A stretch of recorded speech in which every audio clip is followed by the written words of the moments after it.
Kesalahpahaman? Bagaimana bisa ada kesalahpahaman tentang hal semacam ini? Qin Chen, sebagai pihak yang terlibat, dia memiliki hak paling sedikit untuk berbicara dalam masalah seperti ini. Selanjutnya sekelompok wanita mengobrol dan mulai mengobrol. Ada 3 wanita dalam sebuah drama, dan sekarang ada 7 wanita di atas panggung. Itu seperti sebuah konferensi. Mereka bertukar berbagai hal satu sama lain. Ekspresi Qin Chen menjadi tidak wajar. Qin Chen, kemarilah dan bicarakan tentang apa yang terjadi antara kamu dan Bing Yun saat itu. Sangguan Waner berkata kepada Qin Chen, meskipun Bing Yun adalah putri Xier, ini semua sudah berlalu, selama bertahun-tahun, Bing Yun belum melakukan apapun yang membuat Anda merasa kasihan, dan ketika dia berada di benua Tianwu, Bing Yun, sebagai orang suci dari istana Piao Miao, mau tidak mau berdiri di sisi yang berlawanan dari Anda. Tetapi atas dasar benar dan salah yang besar, Bing Yun tidak pernah melakukan kesalahan apapun. Qin Chen tidak memiliki bantahan apapun. Saat itu, apakah itu invasi iblis asing atau musuh dari surga? Murong Bing Yun tidak pernah berdiri di atas ibunya, Sangguan Xier, di sisi itu. Tapi ini tidak ada hubungannya dengan hubungan Bing Yun dan dirinya sendiri, bukan? Apalagi Murong Bing Yun adalah putri Sangguan Xier dan keponakan Waner. Hubungan ini pasti terlalu membingungkan. Kamu tidak boleh mengecewakan gadis sebaik itu. Sisi dan yang lainnya juga berbicara. Ahem, ini perjalanan yang jarang ke benua Tianwu. Aku sudah lama tidak bertemu kakekku. Aku akan pergi menemui orang tuanya dulu. Qin Chen tidak berani menjawab kata-katanya sama sekali kata-kata terburu-buru, dia tiba-tiba menghilang di sini.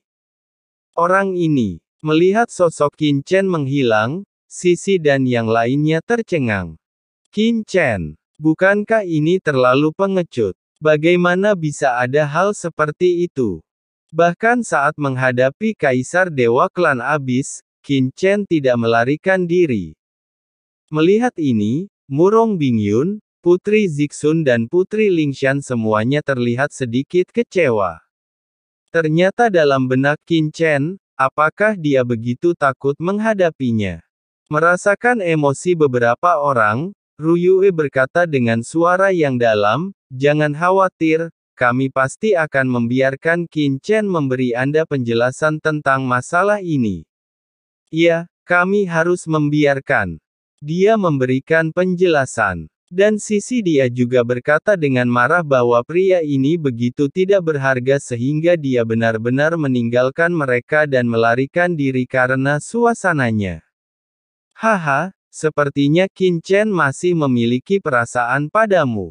Saat ini, Qian Sui tiba-tiba tersenyum dan berkata, Putri Zixun dan yang lainnya tercengang. Bagaimana aku mengatakan ini? Qian Sui tersenyum tipis dan berkata, jika Qin Chen tidak merasakan sedikit pun padamu, dia tidak akan melarikan diri. Dia belum pernah melihat apapun di dunia ini.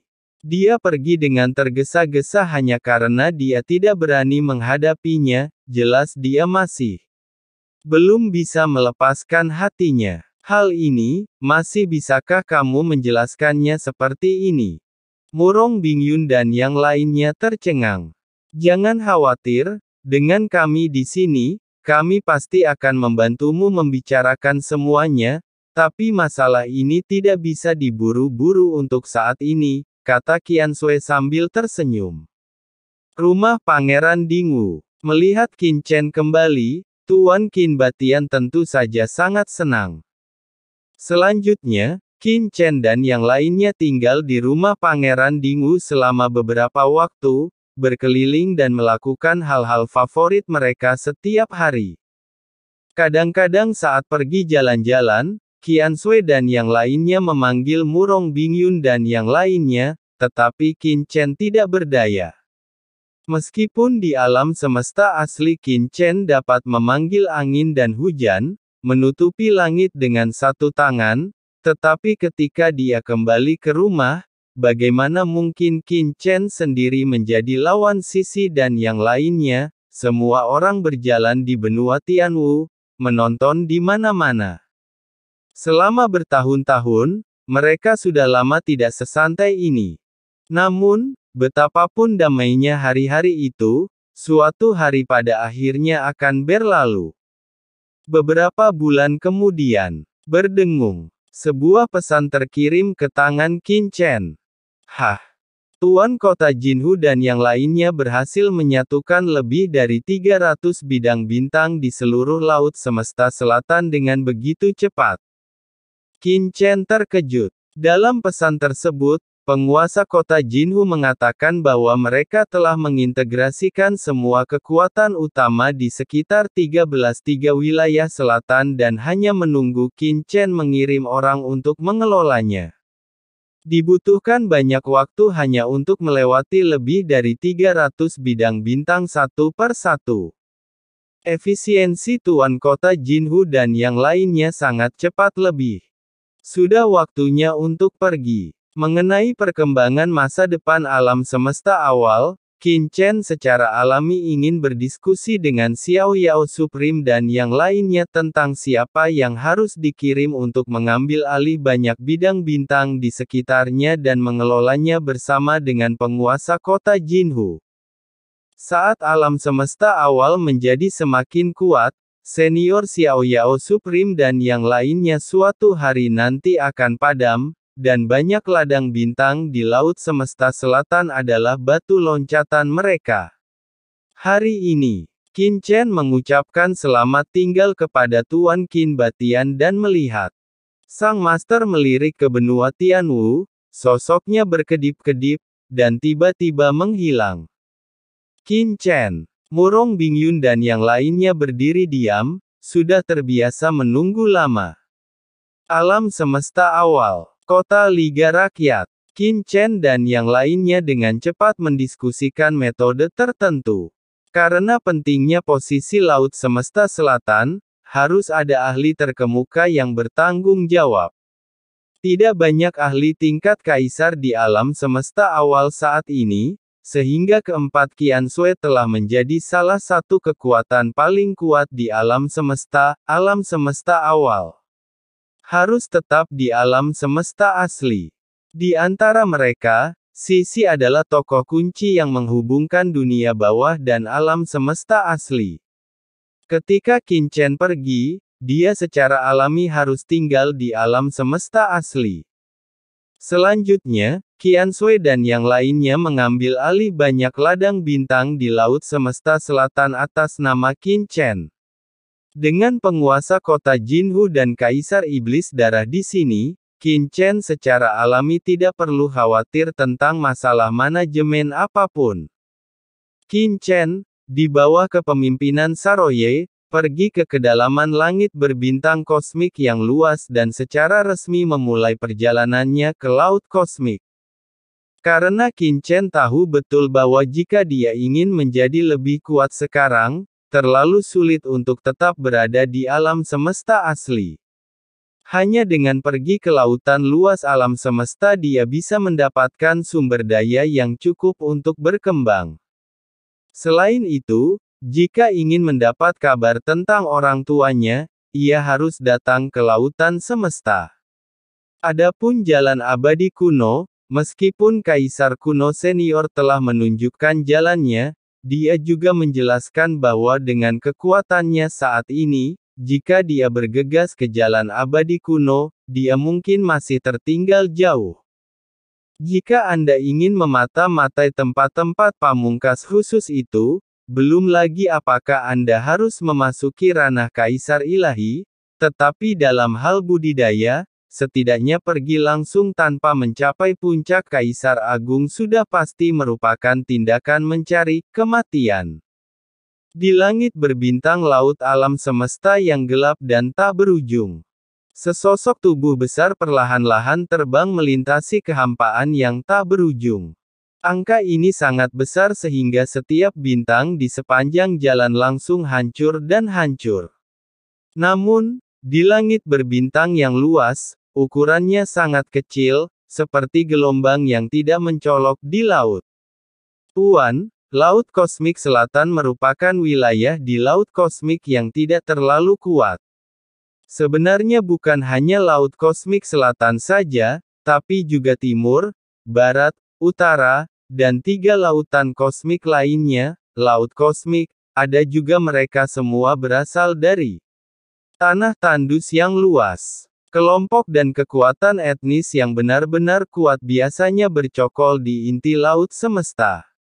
Namun, ini tidak berarti laut semesta selatan lemah. Ada juga beberapa seperti masyarakat naga hitam di laut alam semesta selatan, kerajaan Yong, dan kekuatan tingkat dewa lainnya ada. Kekuatan ini bersaing satu sama lain untuk memperebutkan sumber daya di laut alam semesta selatan. Kekuatan tingkat di laut semesta. Sosok besar ini berbicara dengan hormat, dan di punggungnya, ada sebuah patung. Sosok itu duduk di sana bersila, terus-menerus menyerap dan melahap energi teratur yang sangat besar di laut kosmik. Energi langit berbintang yang mengandung kekuatan laut kosmik dan jalan besar terus-menerus ditelan seperti pusaran air sehingga menimbulkan fenomena yang menakjubkan. Sosok tersebut adalah Qin Chen yang pertama kali datang ke laut semesta untuk berlatih. Sosok besar di bawahnya adalah Saroye dari klan Komodo, dan dia juga merupakan pemandu Qin Chen di laut kosmik. Marga Komodo harus melakukan perjalanan ke laut luar angkasa ketika mereka mencapai usia dewasa. Setelah kembali ke sukunya dengan selamat, mereka akan memperoleh posisi tertentu dalam suku tersebut berdasarkan kekuatan dan pengaruh yang telah mereka capai selama perjalanan mereka di laut luar angkasa setiap. Binatang Komodo. Apa yang harus dilalui oleh Komodo dewasa? Oleh karena itu, itinerari Qin Chen dan Saroye bisa dikatakan tiba di tujuan yang sama melalui rute yang berbeda. Kekuatan tingkat Tuan. Qin Chen sedikit mengangguk. Mereka yang bisa disebut kekuatan setingkat penguasa di laut kosmik seringkali memiliki latar belakang tertentu, dan kemungkinan besar ada pembangkit tenaga listrik setingkat kaisar dewa di belakang mereka. Dan kekuatan seperti itu sebenarnya jarang terjadi di seluruh laut semesta selatan. Jangan terburu-buru memasuki wilayah pembangkit tenaga listrik tingkat kaisar dewa untuk saat ini, jika tidak, akan ada bahaya tertentu. Pikir Qin Chen dalam hati.